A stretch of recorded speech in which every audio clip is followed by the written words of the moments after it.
We have YouTube, we have Twitter, and we have Facebook. And hopefully this time around, for those that have been tuning in for the last few days, you'll notice that I'll be able to hopefully share links as we go along. Can't promise yet. I'll know soon enough.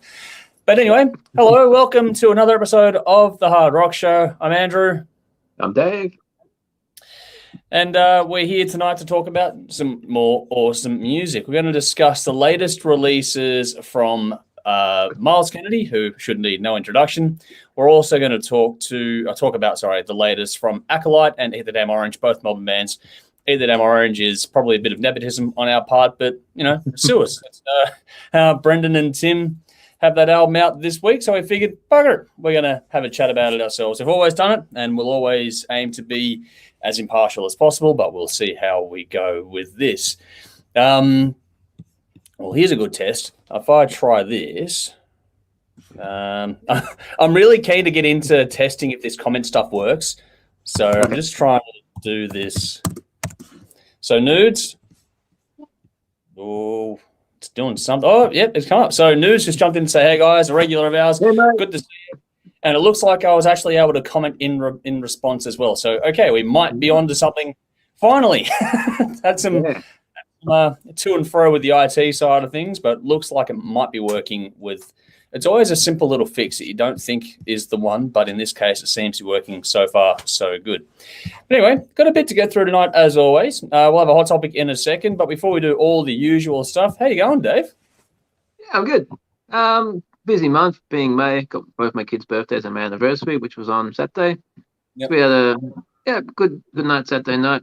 Cooked up roast chicken as a family and had a family dinner and watched our old wedding DVD. So that was really nice. Yeah. And today was catch up because yesterday was a pretty just fun family day. Cool. But been 11 years. And now I took Friday off, so I got a 3-day weekend and it's coming to an end and back to work tomorrow. Apart from that, can't complain. Life is good. How you been? Yeah, the old going back to the working week after a few days off is harder, isn't it? Yeah, it is. We're all good here. It's been a very quiet weekend. We made the decision that this is the first weekend in a little while where we've had nothing on. And so it was a conscious decision to literally do as little as possible. So we're talking, getting takeaway food in the mornings for breakfast and barely getting out of pajamas and all sorts of stuff. Did all that for the weekend. Did some stuff productive-wise. Got some reviews written up for tonight, obviously, and all that sort of stuff. And tinkering away at things, but nothing hardcore. I'll get back into the grind of things after it all soon enough. Well, Caesar seems to have... Oh, no, he's tripped the light out. Okay, cool. So, yeah, I know what that is. It's the old... when we used to have the heaters at the studio? Yeah. And you'd trip out the circuit? Yep.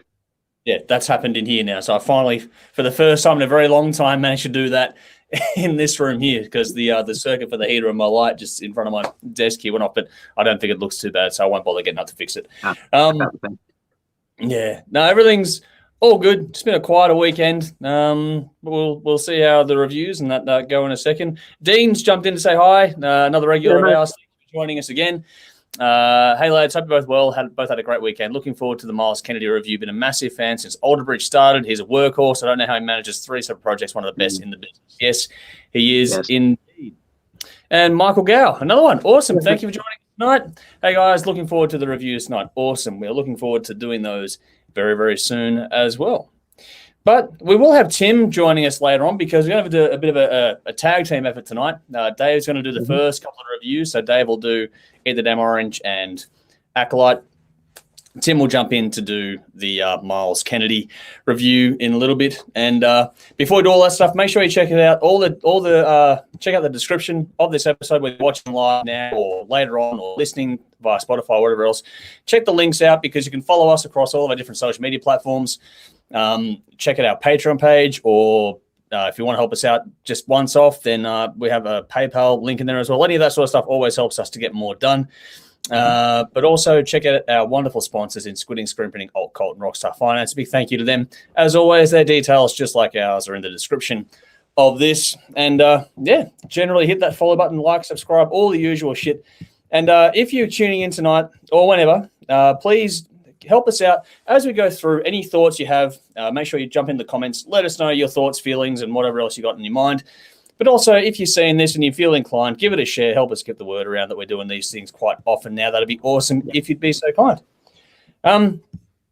But I think that's all the usual nonsense out of the way. Let's get into the hot topic. We'll try and get through this one a little bit quicker tonight because we usually tend to waffle on. Unless there's anything else you want to get off the chest before we start. No, I'm good. Let's get into it. All right, let's get into it. So tonight's hot topic is there's been a bit of a to-do on Facebook about, I forget the particulars. There was a festival that was announced which had as people were saying, the same old lineup when it came to things like, the bands that everyone knew. And people were sort of going, okay, when are we going to get some new bands on this sort of stuff? And there was that old complaint about, the local bands don't get quite enough love, but also, how do these guys get onto these festival supports and all that sort of stuff. So were you over it? Did you see it all playing out, Dave? Yeah, I read some of them. All right. So what do you think of that? And what do you think people can generally do to help these, lesser known bands get a bit more love out there? Well, it's not certainly not a new discussion. I mean, I've been involved with what we do and noticing bands coming up in the local scene for a good 6-7 years now. And a lot of these bands, the local ones, certainly deserve their place, at least an opening spot on a lot of these festivals, especially since you look at some of the lineups for festivals overseas and you see a lot of local familiar band names. So the bands can certainly deserve their spot.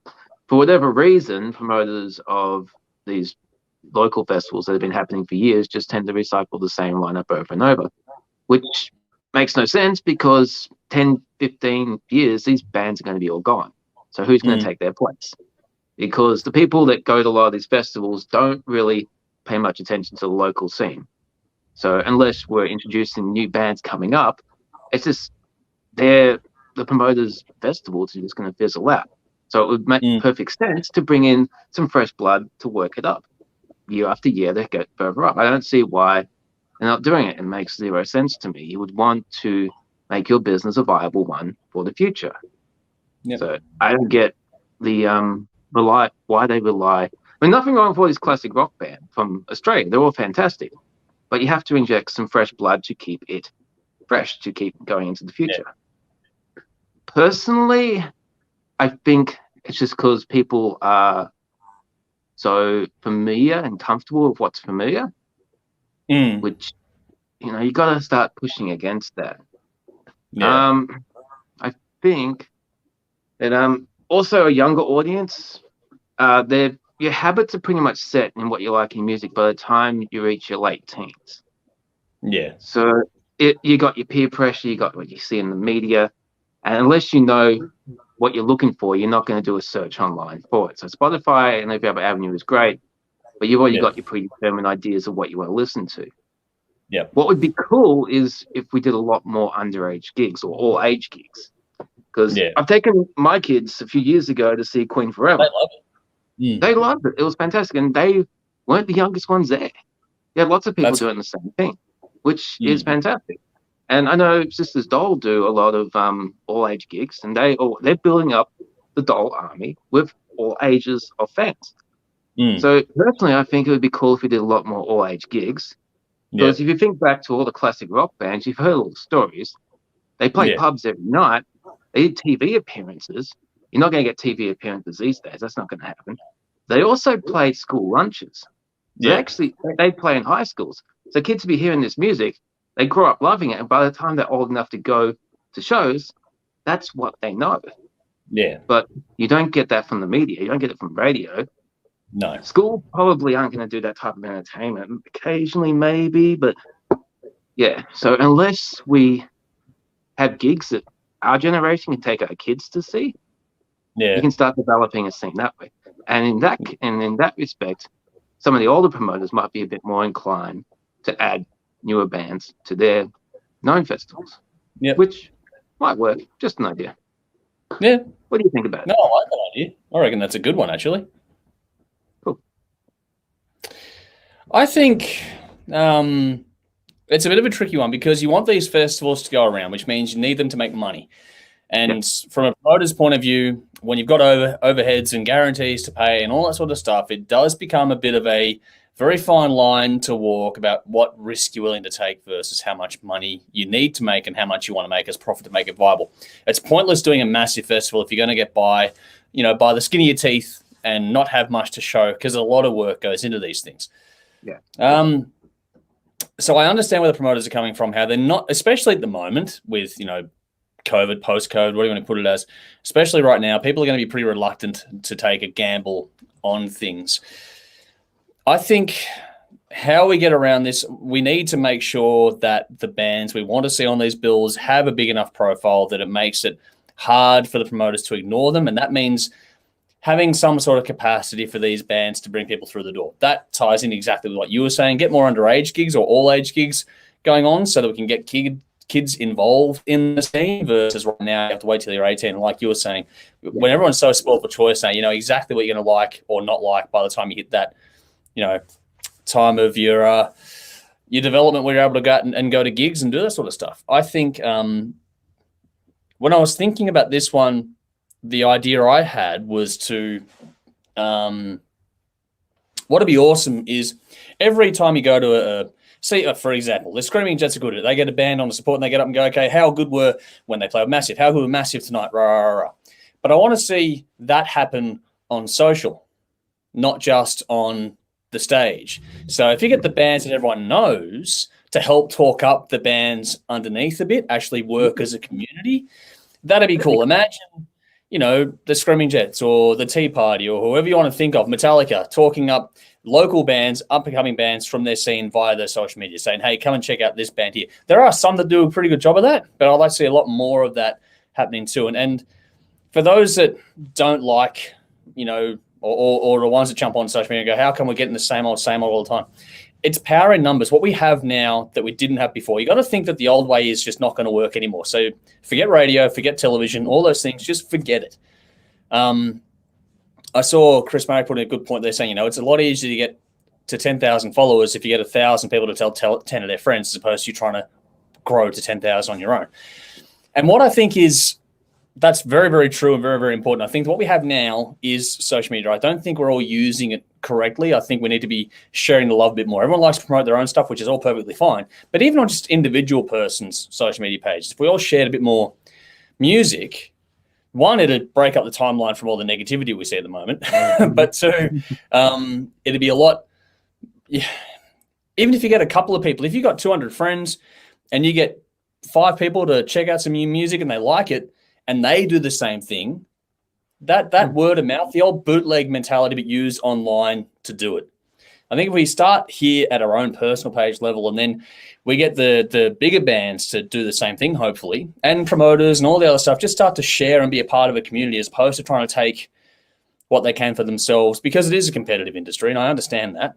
But at the same time, if we try and get people to work together more, it'll help everyone at the same time. And I've circled around to this point a few times. I think that if you do that and you get a bit of a groundswell going on, then you'll get those bands we all love to talk about, like Sisters Doll and all that sort of stuff. There's a few other ones there too. More than a few. Any of the bands we're talking about tonight. You'd be able to get them to be on these bills because they'd have capacity to draw people, and that would be the cooler thing for mine. I think if we start to leverage this, fascinating thing that we have in our hands now, more people can do what we're doing, for example. There's a whole lot of stuff out there that can be done. Just utilize it. It doesn't cost anyone anything apart from a few minutes of their time. I think that's the only way you're really going to combat it, because promoters are going to need to make money just like everyone else, unfortunately. So, yeah, but I do love the idea of all ages gigs. I think we need a lot more of that. We need to cut a lot of legislation with the red tape around that sort of stuff too. So any of the politicians that are watching us, that's what needs to be helped out there too. We need to make it easier for venues to have all ages gigs, not harder for them to have all ages gigs. That would be fantastic if we could start working toward that as well. So from, the top down, that's what I'd like to see happen from a legislative point of view. But then for all of us that are not happy with things, there is still plenty we can do. If we help to raise these profiles, then we'll be able to do something. And then it's hard for promoters to ignore someone that's pulling butts through the door. Yep. That's the only way you're going to get them to get on these lineups, unfortunately. I'd love to see them, give them a chance, but I think those days, like everything else, are gone. So you can forget TV and radio. I think, it's it's good to hear. I did speak to a band recently where they said that, getting a support slot really helped them because it actually did give them a spike, and that's cool. But that spike is more seen through things like social media again. So that's where that all sort of all ties in for mine. So I think we utilize this weapon that we have and treat it like an underground thing, as opposed to we should be getting the lights. Forget the lights. Just work hard from the ground up and just keep grinding away. And I think that'll be the one that gives you reward over a few years. That's my general thoughts on it. But yeah, we'll see how we go. I don't know. Sally's jumped in. She's gone, hey guys. There we go. And she's also, I don't know about this wisdom. Yes, Andrew, all good ideas. I don't know if we can profess to Helen, another regular of ours. Hello again, Helen. Thanks for joining us. She's gone wisdom articulated. Yeah, I don't know if I'd consider what we do to be wise, but, it's nice to have some support. Now, here's one here. Darren Humphreys, thanks for joining us. He's gone Killfest did it well. Yes, they had King Parrot and Frankenbach, who have been around forever and have established fan base, but they put a heap of newer bands looking for exposure beforehand, like the 29 Bones, Piston Fist, ISL, Dead 180. Yes, very, very valid point. I think the difference here is that everyone was talking about, I forget the festival's name, but it was a big one where you expect bands like, Super Jesus or Screaming Jets and those sorts of ones. Killfest did a great job because they had a small enough venue that the overheads weren't going to kill, the idea of getting it on. So they've done well enough, they'll be able to do it again. And then as it grows, this is the thing too, we get people through the doors and then the festivals themselves will grow. This is a startup festival. I think that it's done very, very well for its first year, and anything we can do to help, we will do it. And that's what I'm talking about too. If all of us share and do the love thing on it all, then we are the ones that can generally help that sort of stuff get out there. Sean Richards has jumped in with a nice comment here.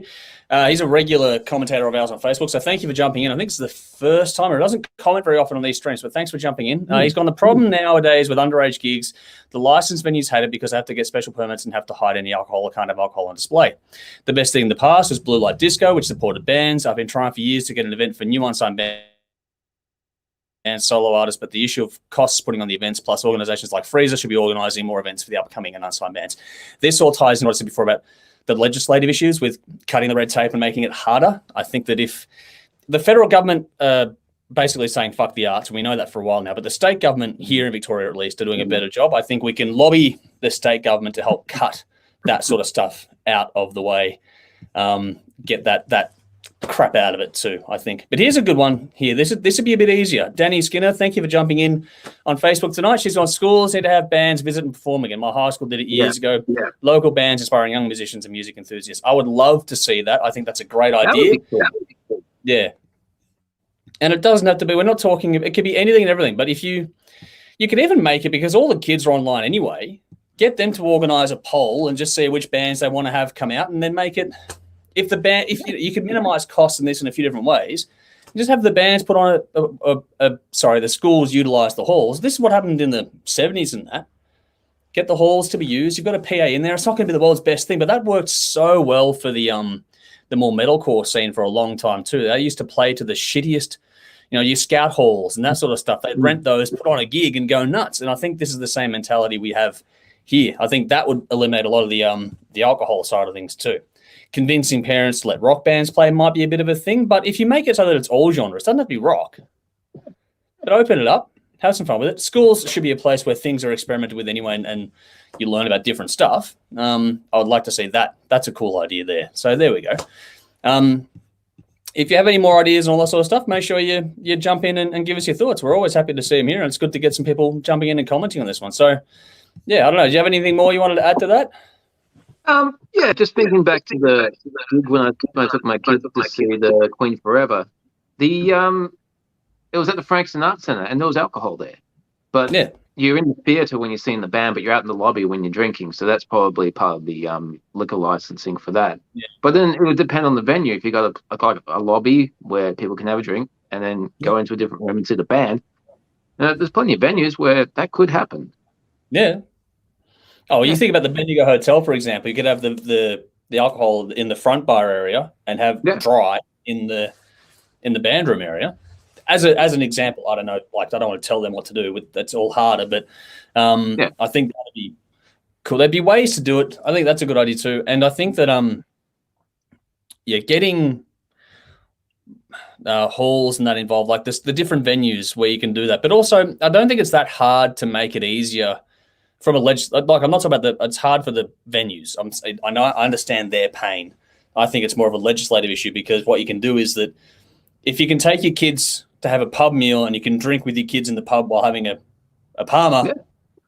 I don't see why you can't have kids to watch a band as long as the parents are present, if that makes sense. So there are ways. I just like to see those ways explored a bit better, via social media or with legislation and all that sort of stuff. Small comments here. Sally's going brilliant, great move. Yeah, there's some good ideas coming up tonight, which is awesome. Helen DiMartino again. I think James Young / Cherry is giving new young bands a crack. Saw 4 16, 17-year-olds last week at Cherry Band named Doomsday Pilots. Bloody brilliant. Yes, I saw your comment, by the way, and on Saturday night we played their clip. So thank you for bringing that to our attention. That will be going to air this coming Thursday on Channel 44, but it was played last Saturday night on Channel 31. So there we go. But yeah, I think there's a lot of cool ideas. I think that it's good to have a discussion like this versus get up in arms on Facebook and go, it's all fucked. It's like, no, what can we actually do to make things a bit easier? Yeah.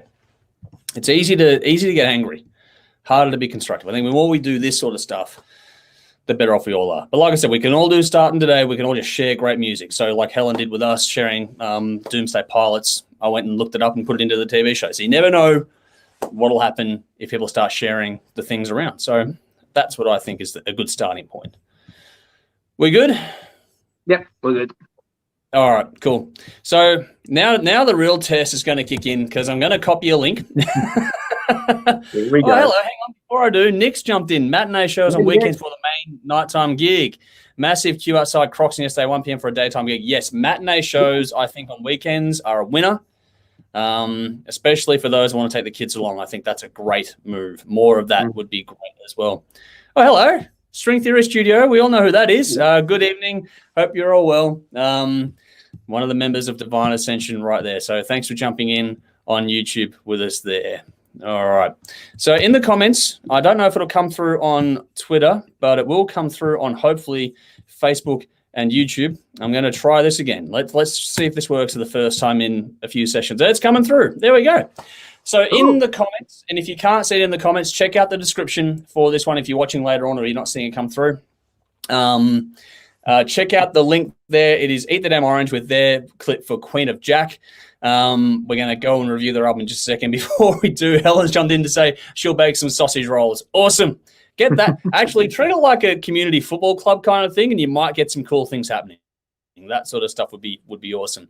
But yes, anyway, like I was saying before, in the comments, Eat That Orange, Queen of Jack, there is a link there for you to go and check out. Hit that and see what you think of that. And then if you like it, make sure you go and check out this album. So our first review for tonight is Eat the Damn Orange with Taking the Pith. I wonder if Tim, Brendan, and co are watching this one as we go through it. It's 11 tracks, 44 minutes. The debut album from the Australian band, released May 2021 via Headstone Records, produced by David Warner and the band at Studio 1B.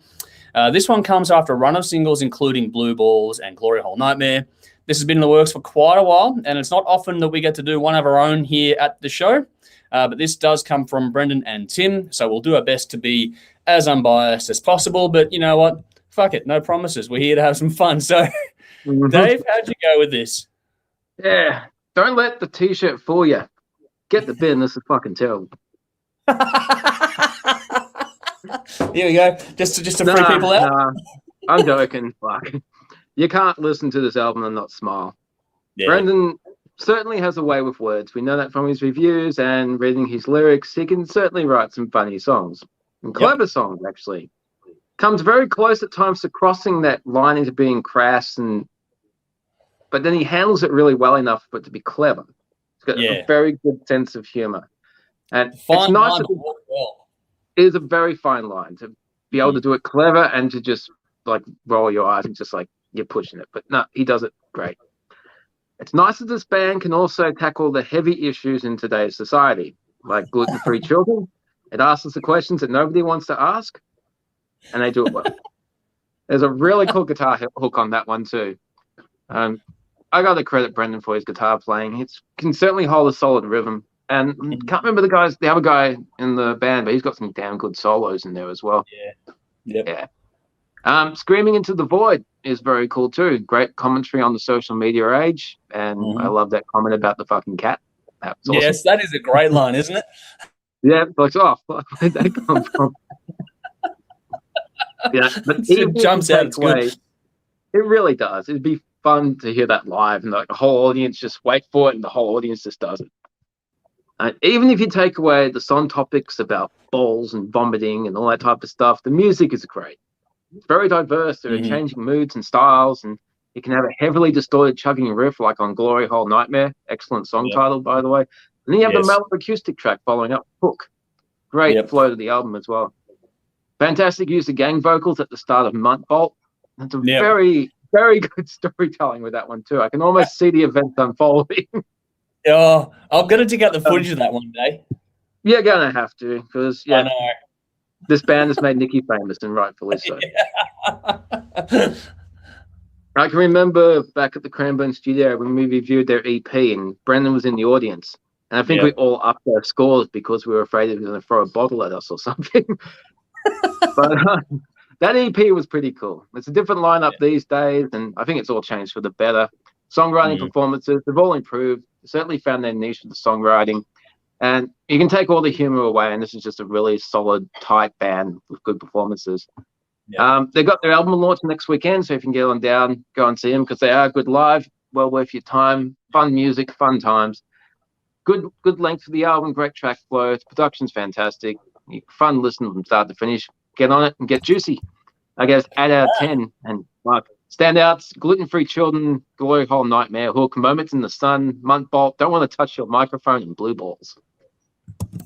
Awesome. Nicely done. Very cool. I'm putting a link to that gig in the description or in the comments now, so go and check that out. Yes, please get down to their launch gig. It's next weekend. Fuck, that's come up quick. Have fun with that one. I unfortunately won't be able to be there, but I wish I was. If you haven't seen these guys live, please do. If you think this album's fun, it's even more fun to watch them do this live. We've all been waiting a while for this. It has not disappointed at all. If you want a good hard rock record that's a hell of a lot of fun, then this is for you.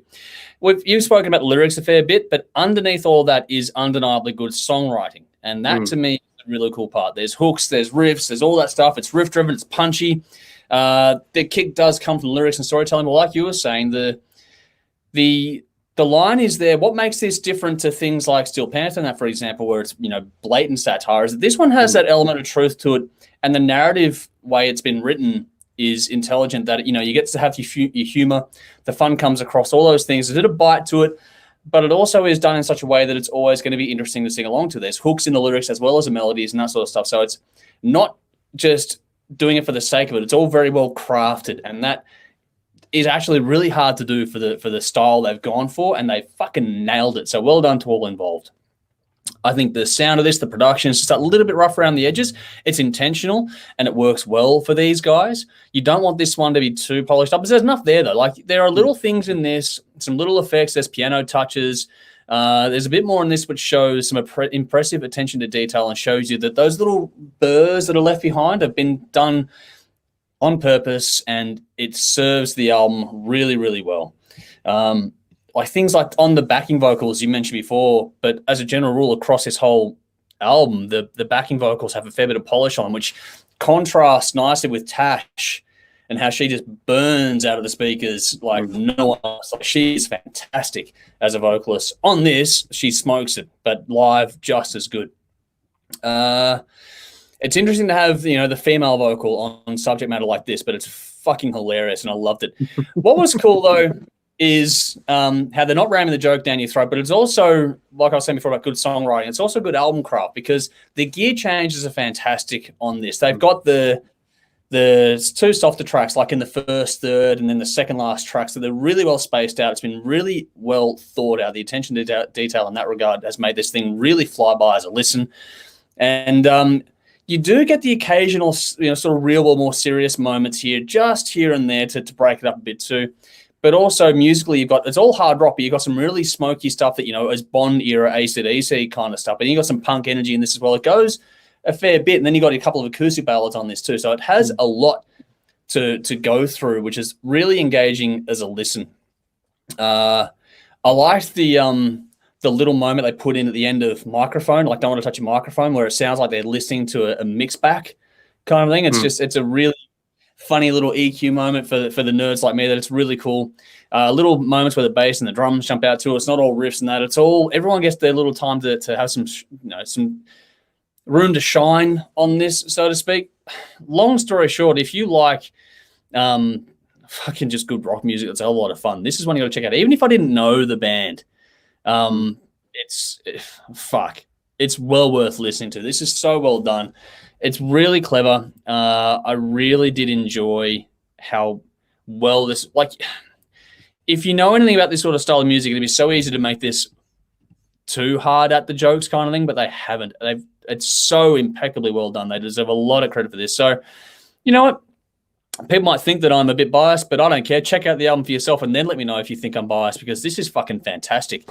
9 out of 10, and that's a legitimate score. Take away all the bullshit you want, but I legitimately give this a 9 out of 10. This is a fantastic record. And it's one of those ones where the songs will stay with you a lot longer than you think as well.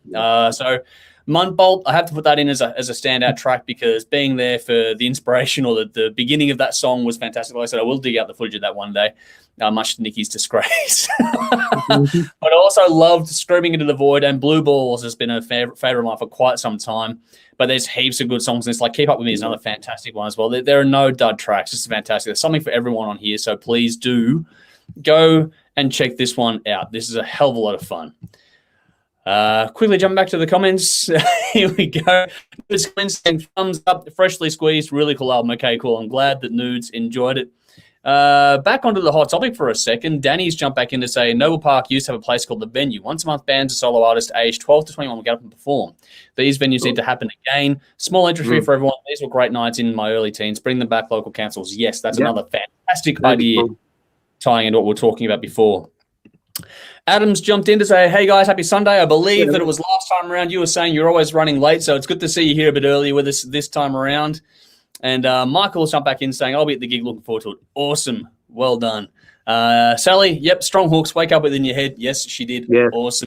Helen is now going to check it out. So please do go and check out Eat the Damn Orange. It is well worth your time. I do genuinely mean that. Where are we at?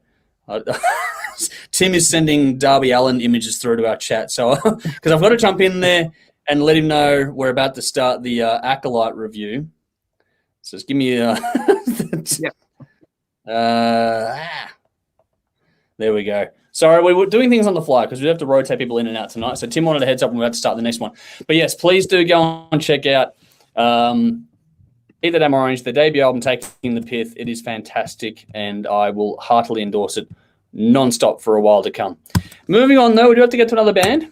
This is Acolyte's latest. So in the comments, or if you don't see the comments, get to the description whenever you get a chance to. There's a link for this as well with Acolyte and the Acolyte and their track Resentment. So go and check that out. It's one of the shorter ones, probably the shortest video they've released for this one so far. There's a lot of longer ones to go with this. I think Dave might be a happy man with this one tonight. But we are going to talk about Acolyte's album in just a moment. Adam jumped in to say, yep, no work tonight. He drives night shift. So I'm glad to see you here, mate. Very cool to have you with us a bit earlier this time around. But yes, please do go and check out the new clip that's in the description or the comments. It's Acolyte with Resentment. But the album that we're going to go on to now, so our next review is Acolyte with Entropy.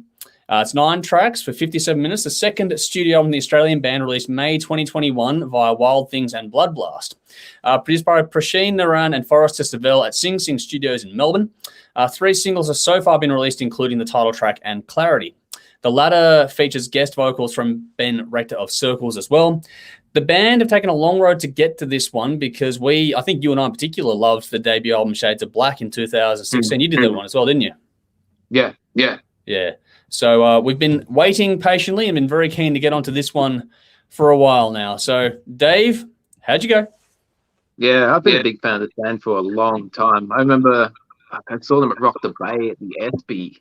Yeah. Before the ESPY turned to shit. This is different from what I've heard from this band before, but still very recognizable as Acolyte. They've certainly grown in songwriting, composition, and performing. It's very hard to put this band to any particular genre. You got the metal sections, And then you got the atmospheric sections, and the closest that you could relate one of those parts to is Pink Floyd, but it's more heavier than Pink Floyd, but it's that sort of same idea of just bringing melodies and ideas out seemingly from nowhere, and then it just goes off into a different direction. It's really well done. And just little subtle instrumentations. I mean, quieter moments on the keyboard and the guitar just contributes to the overall mood, and then things will shift, and suddenly there's a piano solo. It's just like, well, where the hell did that come from? I was in this mood, and it's just really hauntingly done sometimes, and have these really cool heavy riffs, and it's really good. We could call it art rock or cinematic metal, but it's kind of like watching a movie or theater or a good story develop with music. It's all for your ears. Definitely got a narrative, hasn't it? It's got a story from start to finish, this one. Yeah, this is definitely looks like a concept album. But it's just the focus is on great storytelling, and the lyrics and the music as well conjure up images in your mind. Certainly an album that you listen to from start to finish. Songs tend to flow into each other, and it's something that demands your full attention. If you're listening to it with your mates, it's like watching a movie. No one can talk, or if they do, they go shut up after just pointing something out. There's 4 epic tracks out of 9, and they handle the long songs really well.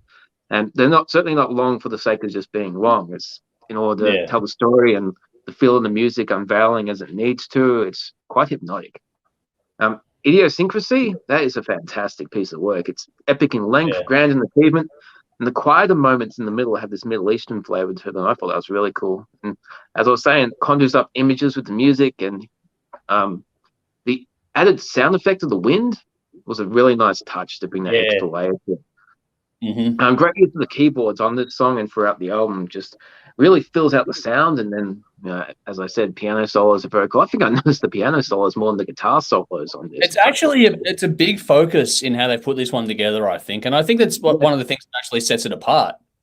Yeah, which is cool, because you expect metal rock to be guitar driven. Not that there's not plenty of guitar for the guitar people, but the keys certainly help with the overall sound of this band. As well as next part of the thing, guitar tone is fantastic. It's nice and heavy, but it's not overly distorted, which is perfect for the mood that they're trying to create with this. Great flow of the album. I love how Resentment leads seamlessly into Clarity.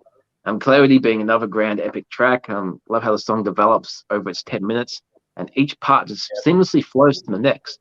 But it's not like so many other metal epic tracks where suddenly you got a different tempo or a different feel. It just develops at that nice even pace, takes on a journey.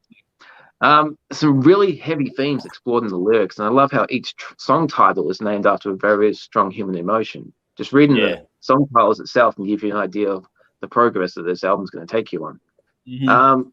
This will be one with standout. And this will be one where the standouts will change depending on your mood. I mean, different songs will grab you at different times. I gave it 9 out of 10, and my 2 standouts were Clarity and Idiosyncrasy. They were fantastic. Cool. Nice. Got some comments coming through. We'll get to those as we get to the end of this review. I'm waiting for Tim to to jump in here. But like I said, we've been waiting for a while for this, and the band themselves have been through the ringer to get this one out. So just congrats to the band just for getting this one done. They've been through a bit, and it's good to see this one finally seeing light of day. And it's also seemingly getting a lot of positive feedback. So it's a credit to the band to have gotten this one out, and to how it's get the response it's getting is great to see.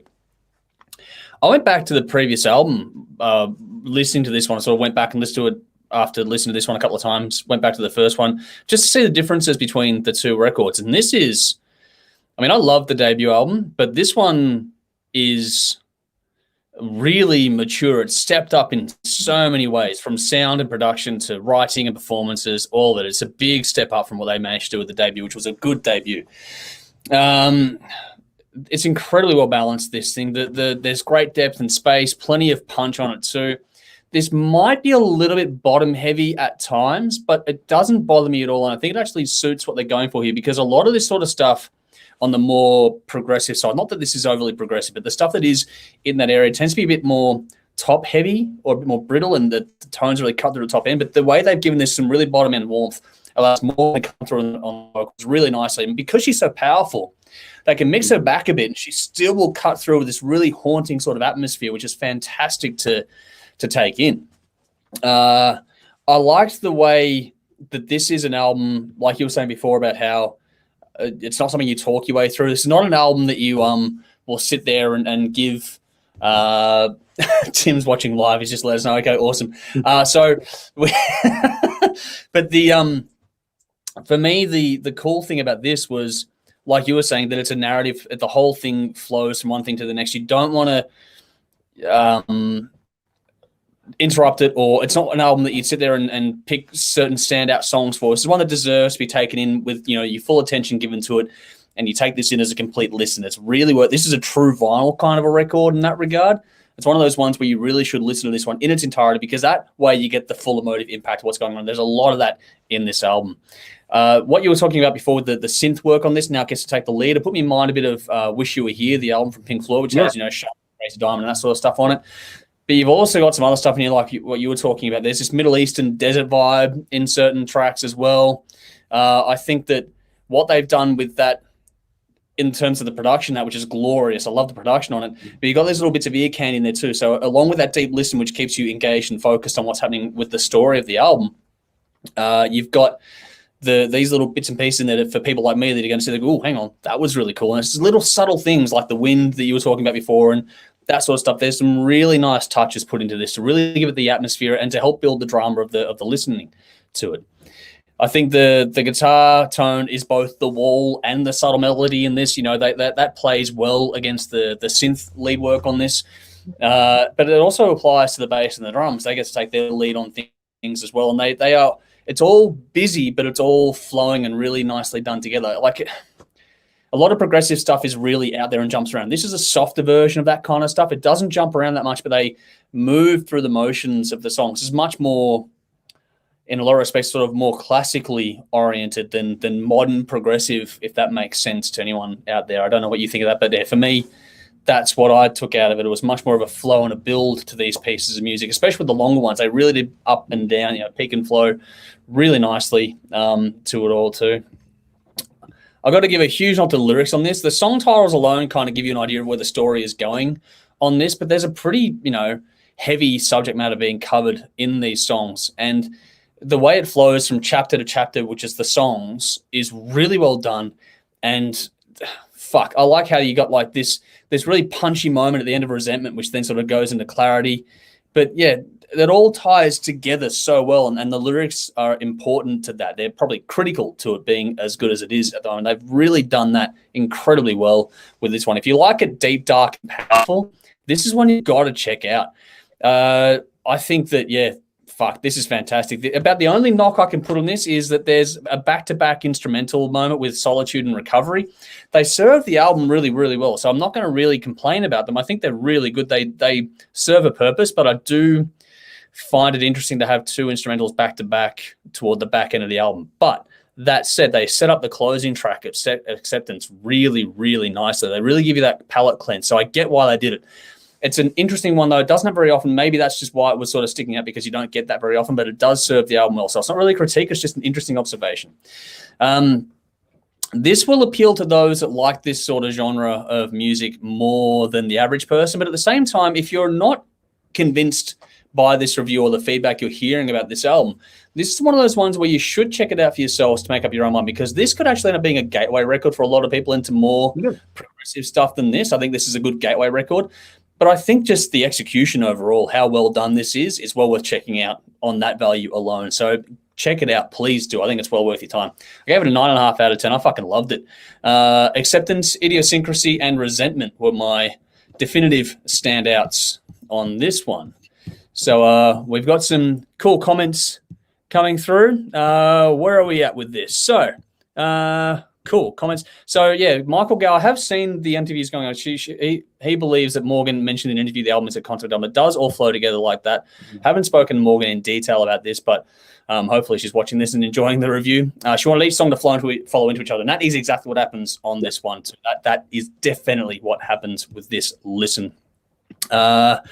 Wow, interesting. Got to hit that link. Where's Tim at? Tim's coming, Sally. He'll be here very, very soon. He's jumping into the room now. I can see him coming in. So interesting. Got to hit that link. Got to please do it. Ben's jumped in here with an interesting comment. Don't know about anyone else, but I'm preferring this format over pre-COVID. Will it continue like this, Andrew? Yes. Ben, we are continuing like this for the foreseeable future. We're not going to change any of this at all. I don't know if Josephine is referring to that comment or to what we're saying here, but she agrees. So either way, there's some good news. And then Brendan's jumped in. Acolyte Rule, great album. Yes. So, well, thank you for jumping in on that one, Brendan. Helen, War of the Worlds. That would actually be a relatively fair comparison as well in some respects. Yeah. I not quite the same thing, but there is a bit of that about it too. I do think that's very, very, if you like that album, you will like this one. I'm pretty sure of that, if you can appreciate that one. Michael's jumped back in to say, I first saw Acolyte at Progfest a few years ago. They were amazing. Yes, see this band live. Please do. And Dave from the band, it's been good because he's been one of the ones doing a lot of interviews and that about the solos on this album, which is very, very cool. He's gone, thanks so much for the review, guys. Means a great deal to the band. You really nailed it on the head in regards to how I wanted to listen to come to the journey with us. Love your work, legends. Thank you very much. Love getting some love for the bands, but thank you for putting out a fantastic album to listen to first and foremost. Without that, we'd have actually we'd probably find something to talk about, but it's more interesting to talk about the other stuff than just what we would waffle on about all day long. Anyway, Tim, I can see him yawning away in the background there, so let's bring him into the chat. Hey, Tim. Hey. Yeah, yourselves. Good. Thank you for jumping in. We are about to do a tag team, hot tag thing. But before Dave bails on us, let's quickly get Dave to put something in the bin. Right. I have 2 kids' birthdays coming up, so it made me go to the toy shops as you do. And I used to work in the toy shop, Toys R Us, until it closed down, which was actually heartbreaking. But the one thing I've noticed in recent years, working in a toy shop and shopping for toys for my kids, is there's really nothing all that exciting compared to when we were kids in the 80s. You think about you got your movie tie-ins, obviously. You got like a series will maybe tie in with TV shows or whatever. But if you think back to when we were kids, they had multiple series come out with different characters. Now you just have 5 or 6 different sizes of the same character. And it's usually the same character for every sequel of a movie. There's really not that much variety. And you have the occasional fad that comes and goes within a few months. There's really nothing all that to get excited about. I can really understand why kids spend so much time in front of video games these days, because as far as toys go, not that appealing. Maybe I'm just old, and I still like playing with toys, though. Toys are cool. Anyway, the lack of diversity in toys in the bin. Yeah, okay. Good point. I do notice that because I go shopping more for nephews and nieces these days than our kids. But, yeah, you do notice there's a lot there to sort of, where's the cool stuff that they used to? It's a bit interesting. What about you, Tim? What do you think about that? What's your thoughts on toys being a bit younger? Well, I haven't bought toys recently, to be perfectly honest with you. But what type of toys? Well, I don't know. I've got I do have like a remote control Princess Peach right here. Nice. Very cool. But like remote control cars and fucking Nerf guns and that's where it's at.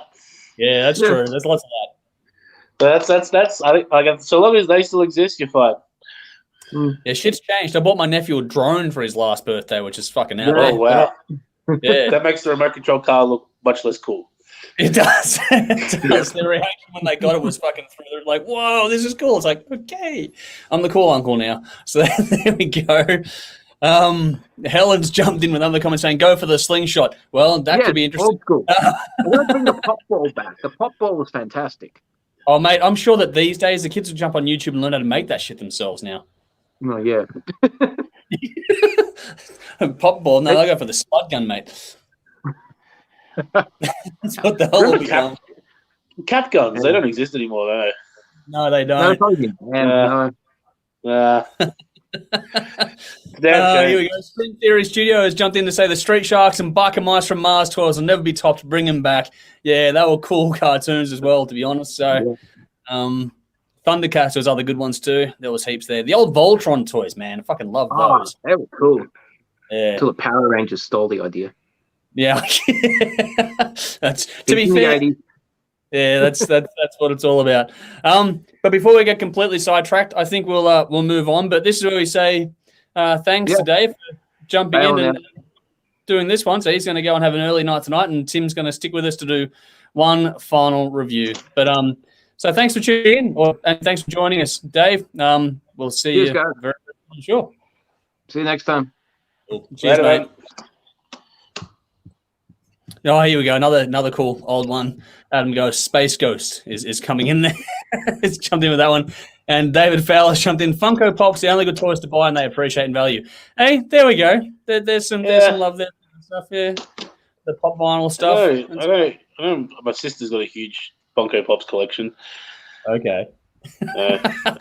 We're getting way off topic. We should do some of that, like, we should just more 80s kids theme stuff at some point. We'll find some different B-sides to do. We've got to get those ones moving, I think, because they're a lot of fun too. But yeah, how you going? Yeah, all right, actually. Yeah, pretty good. Just taking it all in the past few days, to be honest. Yeah. Yeah, so it's been good. Cool. I don't know if Dave will see this, but Sally jumped in before to say thanks, Dave. So, yes, we do appreciate him jumping in. But we also appreciate Tim for jumping in to save the day and get us through one more review. So to get moving into that, we'll go to the comments or the description. Go and check it out. I'm sticking a link in the comments now, or if you don't see it, check out the description. For Myles Kennedy with Get Along. That's a new video. It's the opening track of the album. So go and check that out if you're a fan of Myles Kennedy or if you like good rock music. This is an album that you're going to want to check out. But anyway, let's get into it. This is Myles Kennedy with the Ides of March. Sorry, I want to get it right. So Myles Kennedy, the Ides of March, our main event for this week. It's 11 tracks for 52 minutes. The second solo studio album from the American singer-songwriter, released May 2021 by Napalm Records. Produced by Michael Elvis Pesquet at Studio Barbarossa in Florida. 4 singles have so far been released, including the title track and In Stride. This album is much more of a rock record than his debut, which was a stunning acoustic record a couple of years ago. How'd you go, Tim? Yeah, very well, actually. Look, this is we've done, the last few Alter Bridge albums and raved about them. And this is Myles and Tremonti have a good partnership going on. But this is definitely, as it should be, this really does highlight the Myles Kennedy side of that, partnership. Yep. And, he's a busy man these days, so he's got a lot on his plate. He's continuing to put out, these kind of records. A full credit to him. For me, this is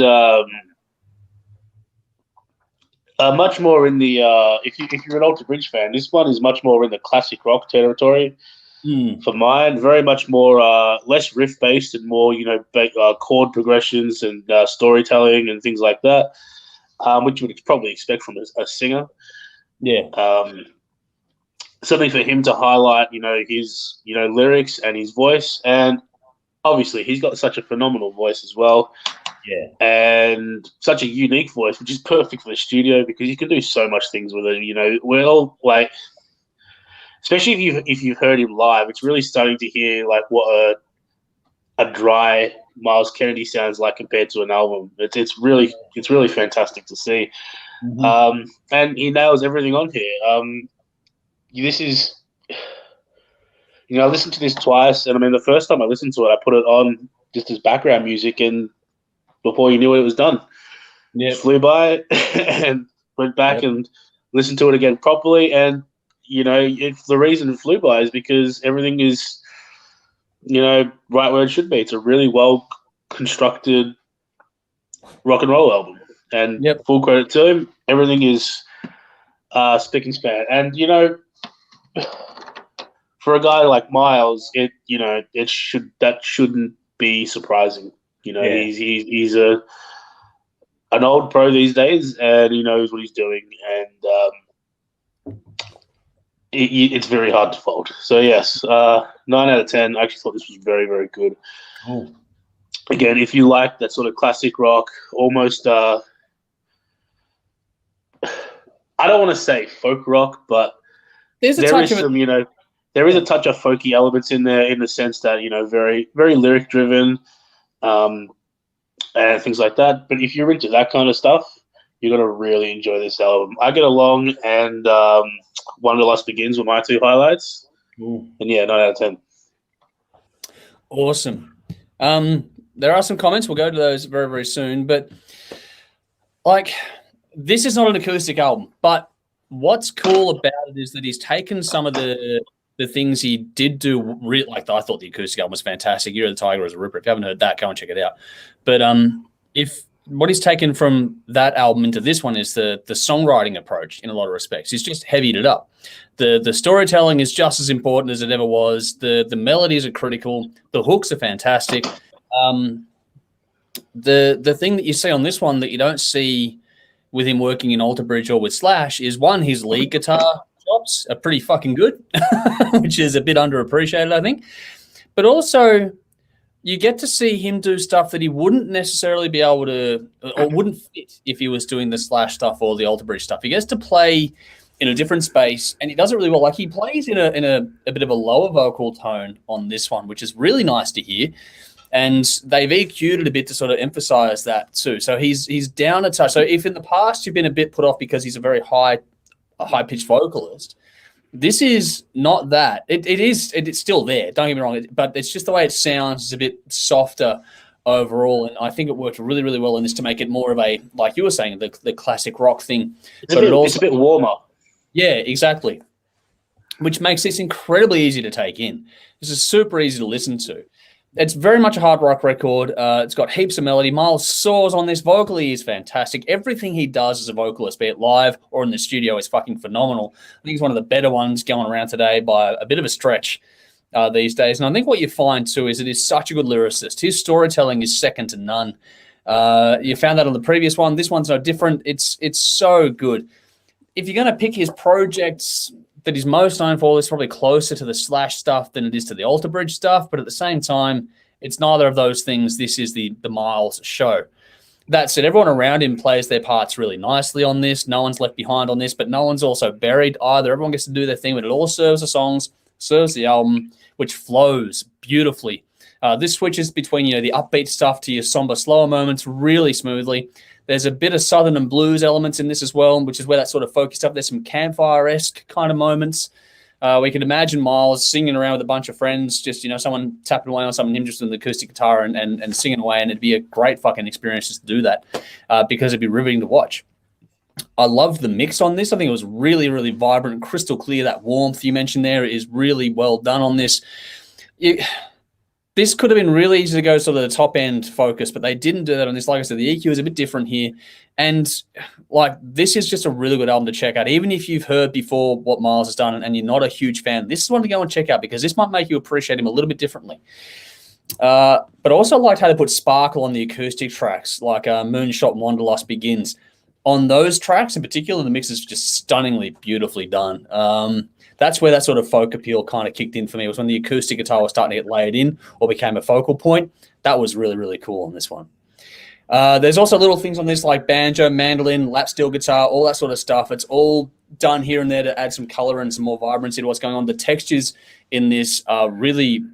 Michael Basquet has done a great job of mixing it, but I think between the mixing, the performances, the writings, it's just a really damn good record to listen to.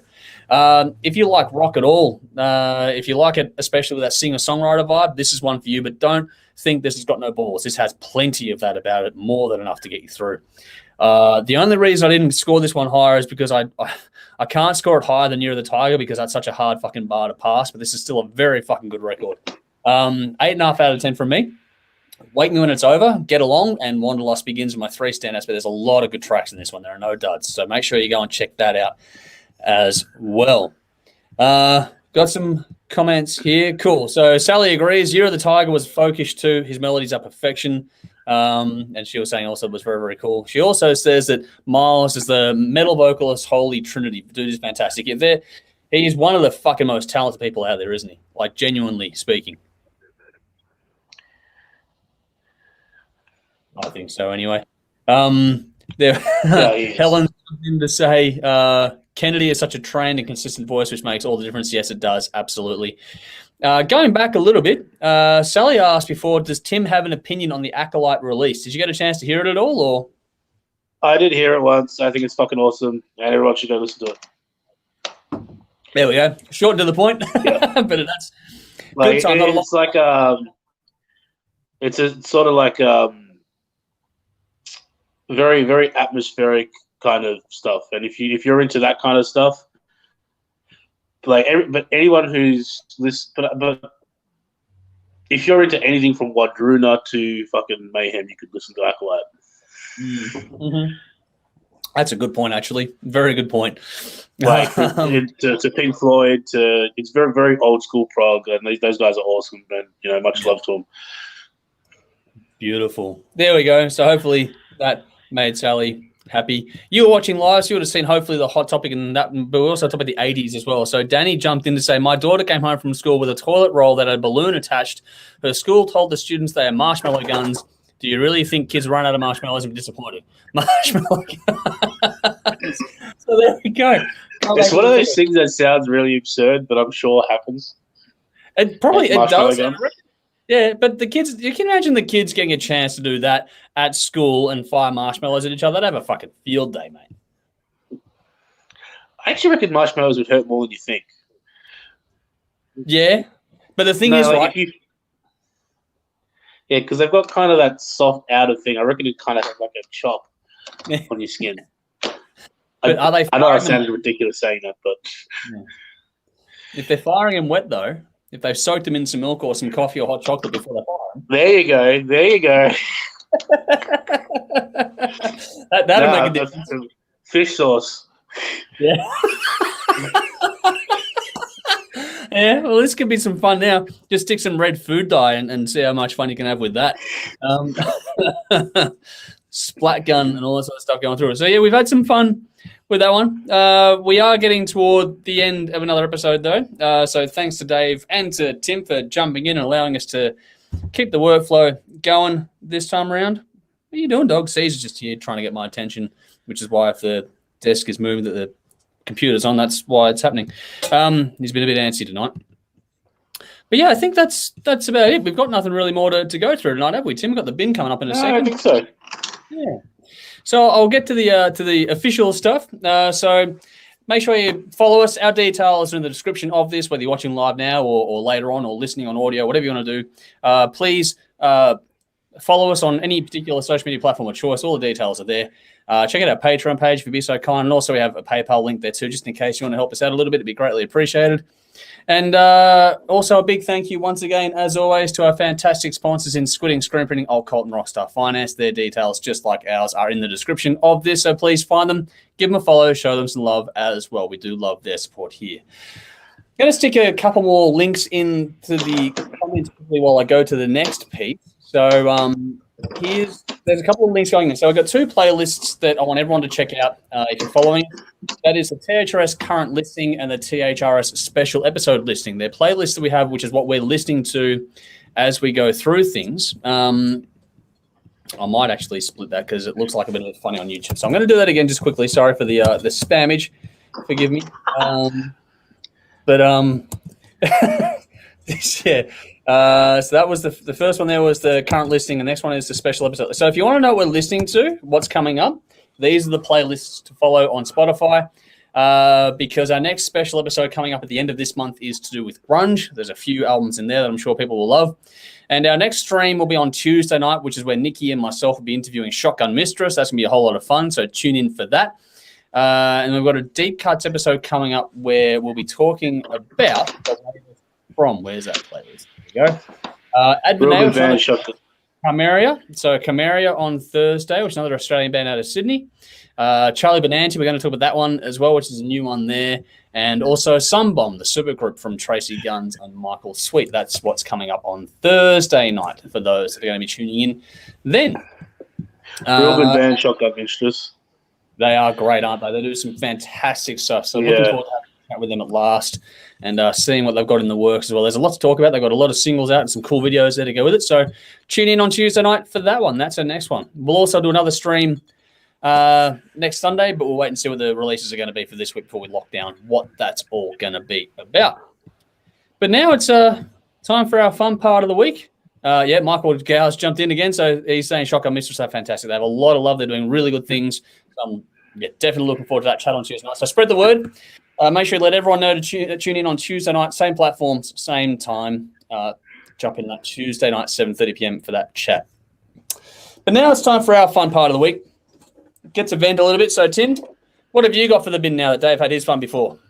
Look, I've tried to stay away from politics and whatnot. But the news coverage of Israel and Palestine has been go straight in the bin because it's been disgusting what's going on there.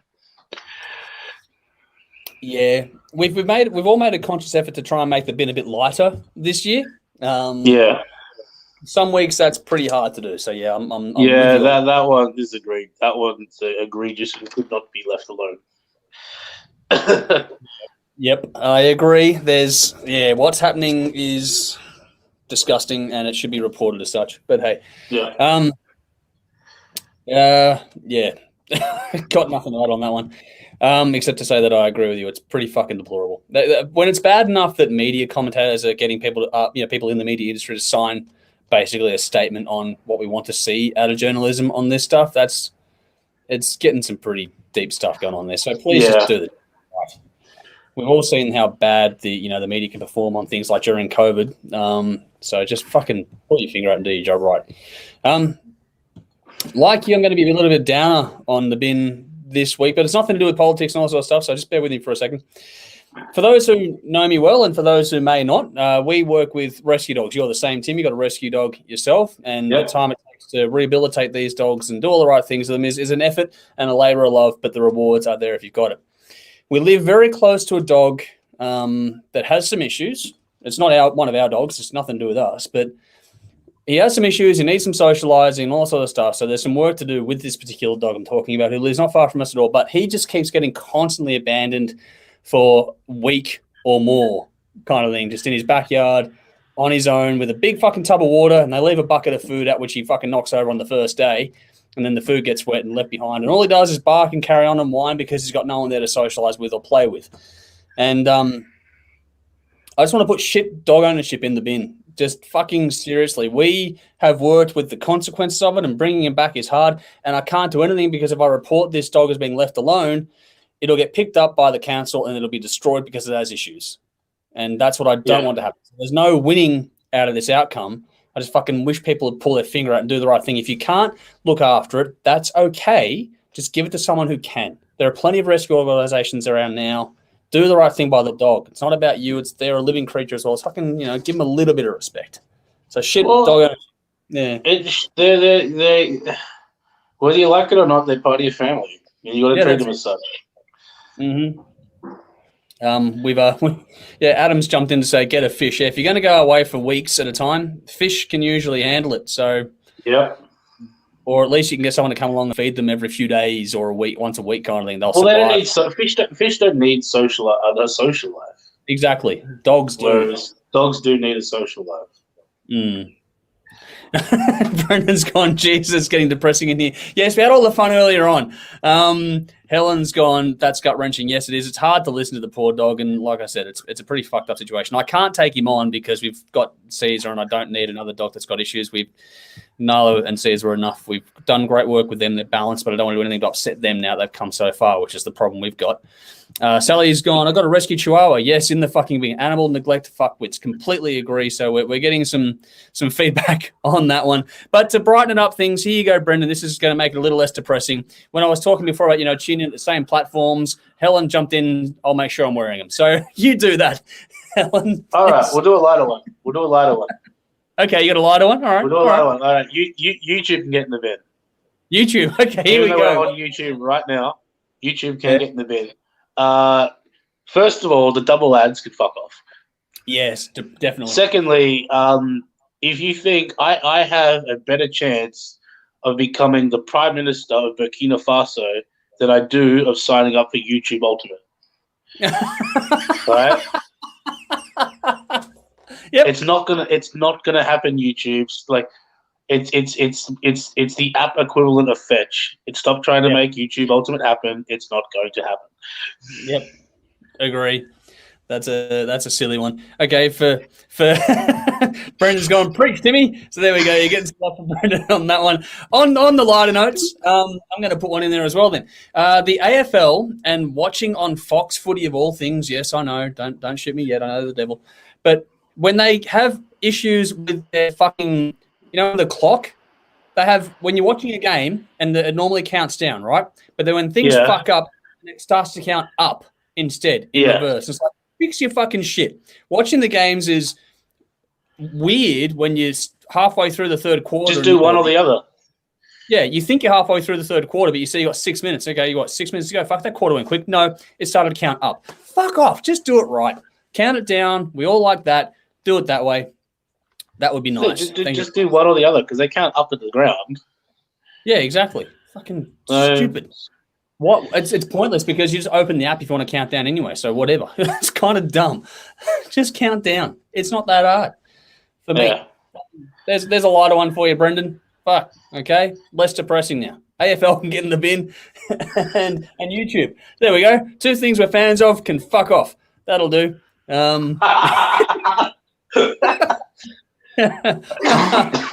Ellis jumped in to say it's like driving points. Do we count up or down? That's a very good point. There are some confusing. There's a big difference between I've got 2 demerit points and I've got 2 left. Yeah, there is a big difference. Speaking of that stuff, I've got a mother-in-law who's turning 90 soon and she still gets speeding fines, so fucking work that out. Wow. Yeah, that's impressive, isn't it? But yeah, here we go. That brings us to the end. We did bring it home with a bit of a wet sail, but we got some laughs in the end of it. So thank you all so much for tuning in. That brings us to the end of another show. If you are tuning in late or you've missed it, it is there for everyone to see and listen to at your leisure. So go and check it out and check out all the bands we've talked about tonight. Please do. Bring us your comments. We've had an interesting hot topic earlier on, so if you've got more to add, feel free to add it. We'll make sure we check out the comments later on as well. But that'll do for now. Thanks to Dave for jumping in earlier on, and thanks to you too, Tim, for jumping in and bringing it home with us tonight. Greatly appreciated. Happy to be here. Yeah. This is good fun. And for those, I don't know if you saw before, we've got some comments about this format staying. Yes, it is definitely staying. We're here for the long haul with this format. So it's good to see people are enjoying it too. But that's it for now. We'll see you all again very, very soon. Until then, though, I'm Andrew. Tim. As always. Drink up. And rock on. Now we do the usual thing where I say goodbye to Twitter first, so bye-bye Periscope. And then we say ta-ta.